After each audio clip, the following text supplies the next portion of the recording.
2023 के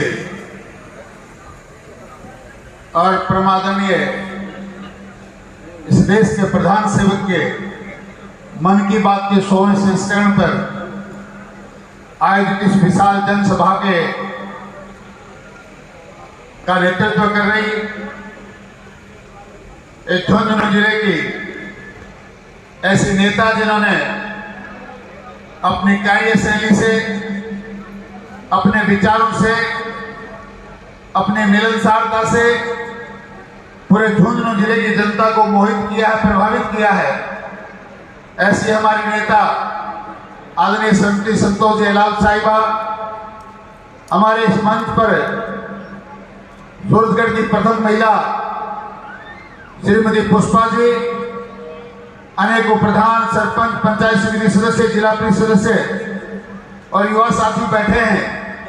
ये सम्मानित मंच और इस मंच के समक्ष विराजमान मोदियों से मैं, मेरे किसान बुजुर्गों, जिगर के लहू से प्यारे मेरे नौजवान दोस्तों, कलाकार बंधुओं, मीडिया के बंधुओं और मातृशक्ति बाप समस्त महानुभावों का आज के विशाल जनसभा में, इस विशाल कार्यक्रम में हार्दिक अभिनंदन करता हूं, आपका स्वागत करता हूं। और मैं संतोष जी आपसे इतना निवेदन करना चाहता हूं, और आपको मैं जब से इस राजनीति के क्षेत्र में जानता हूं, मैं दो लाइनें कहकर इस बात मेरी वाणी को शुरू करूं, जैसा आप हमेशा करती आई हैं कि फलक की जिद है जहां बिजलियां गिराने की, फलक की जिद है जहां बिजलियां गिराने की, आपकी भी जिद है वहीं आशियां बनाने की। आपने इस मिशन 2023 का आगाज किया है। आज आप मात्र 2 कार्यक्रम नहीं थे, मैं नौजवान दोस्तों, बुजुर्गों और माताओं से बताना चाहता हूं। आज आपके विधानसभा में और पूरे जिले में एक गांव में, एक ढाणी में प्रधानमंत्री जी के मन की बात का कार्यक्रम होने के बाद आप इस संख्या में पधारे हैं। मैं वाकई आपके कार्यक्रम को देख के बहुत अभिभूत हूं। मैं स्वयं व्यक्तिगत रूप से मन की बात के कार्यक्रम का प्रभारी था, वहां से चल के दौड़ कर आया हूं। इस प्रकार के कार्यक्रम जगह लगे हुए हैं। कई जगह मैंने चर्चा की, मैडम ने क्या कर लिया, आज मन की बात का कार्यक्रम है, वो भी 100वां एपिसोड है, पूरा देश उसको सुन रहा है, पूरा देश देख रहा है, कैसे लोग आ पाएंगे। और उसके बाद इस विशाल पंडाल में इतनी जनसंख्या में लोग आए हैं, इतनी संख्या में लोग आए हैं। मैं आप सब लोगों को बहुत बहुत धन्यवाद देना चाहता हूँ, साधुवाद देना चाहता हूँ, प्रणाम करना चाहता हूँ कि आपने जन चेतना महाकुंभ के आगाज में अपनी उपस्थिति दर्ज कराई। आपका बहुत बहुत धन्यवाद। मैं बहुत ज्यादा लंबी चौड़ी बात तो आपसे नहीं करना चाहता, मैडम के बोलने के बाद किसी के पास बोलने को कुछ बचता नहीं, पर आपको इतना निवेदन करना चाहता हूँ कि मेरे बुजुर्गों, नौजवान दोस्तों, 4.5 साल से लगातार जिस दंश को आप झेल रहे हैं, कभी परीक्षाएं निरस्त हो रही हैं, कभी पेपर लीक हो रहे हैं, आपके साथ एक नहीं, हम आज के 2018 से पहले 5 साल लगातार उदयपुर और सूरजगढ़ में कुंभ का पानी आया, इस बात का सपना लेकर हम लोग उसको अंजाम तक पहुंचाने के पास पहुंच गए थे। मात्र आप लोगों की तो कोई गलती नहीं हुई, सरकारों से कुछ गलती हुई होगी, उदयपुर की जनता से कोई गलती हुई होगी कि आज भी हम लोग पानी के लिए त्राही मांग कर रहे हैं। अगर वो मंजर नहीं हुआ होता, अगर आप यहाँ दोबारा आपने इनको नेतृत्व का मौका दिया होता, जनता ने तो इस बात की कोई गलती की नहीं सूरजगढ़ में, पर पार्टी ने अगर वो गलती ना करी होती तो आज ये समय देखने को नहीं मिलता। सरकारें कोई मायने नहीं रखती हैं, सरकार किसी की भी हो, व्यक्ति आपकी आवाज को बुलंद करने वाला होना चाहिए, काम अपने आप आपके कदमों में आकर गिरता है। मैंने आपके कामों को देखा है, मैंने आपकी कार्यशैली को देखा है। पूरे देश की सबसे बड़ी पंचायत में आपने वो इस झुंझुनू जिले को मान और सम्मान दिलवाया, जिसके लिए मैं आपको हमेशा आपके आभारी हैं, आपको प्रणाम करते हैं। आपको इस बात के लिए हमेशा कहते आए हैं कि आप जब बोलती हैं तो जमाना सुनता है, और उस लोकसभा में आपने जो बोली, किसानों की बातें आपने जब सुनाई तो लोगों ने मन भावना से इस बात को सुना। पता नहीं किसी को कोई दिक्कत हुई होगी, किसी से कोई भूल हुई होगी, पर आज आपकी जनसभा को देखकर मैं कह सकता हूं कि जनता ने इस बात को तय कर लिया है कि आने वाला समय हमारा है, आने वाला समय आपका है।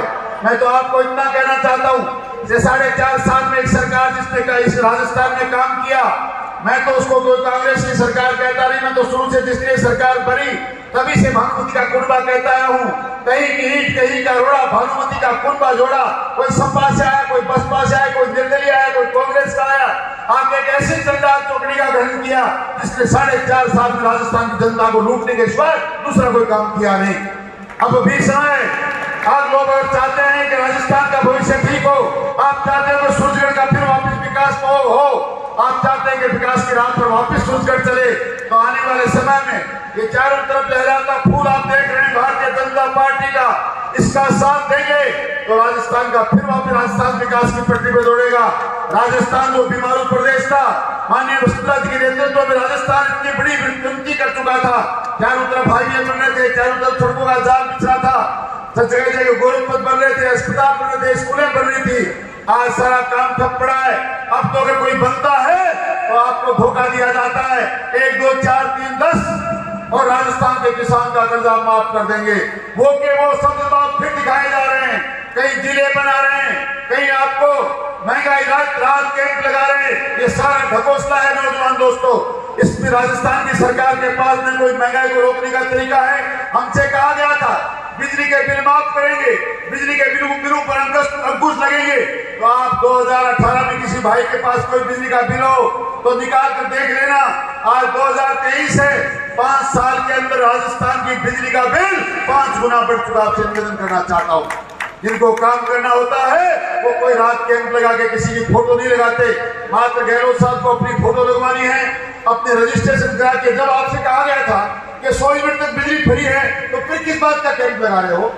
आप कह रहे थे केंद्रीय योजना में हमने लाख रुपया माफ किया, तो 5 लाख रुपए तक इलाज फ्री किया, तो फिर किस बात का कैंप लगा रहे हो? ये कैंप तो आपका समय खराब करने के लिए लगा रहे हैं, क्योंकि इनकी स्थिति अब 3-4 महीने भी पास करने की है नहीं। आपस का झगड़ा, एक चाहता है मैं बैठा रहूं, दूसरा चाहता है मैं उठा के दूर फेंकूं। इनके घर का झगड़ा इतना बड़ा हो चुका है, राजस्थान की जनता का भला कर नहीं सकते, आपका विकास हो नहीं सकता।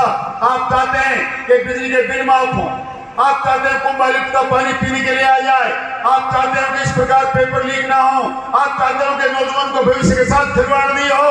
तो आने वाले समय में मात्र आपके पास आपकी नेता के नेतृत्व में भारतीय जनता पार्टी को जिताने के सिवा कोई रास्ता बचता नहीं है। आप पधारे, आपने मुझे सुना, आपका बहुत बहुत धन्यवाद। जय हिंद, राम राम साहब।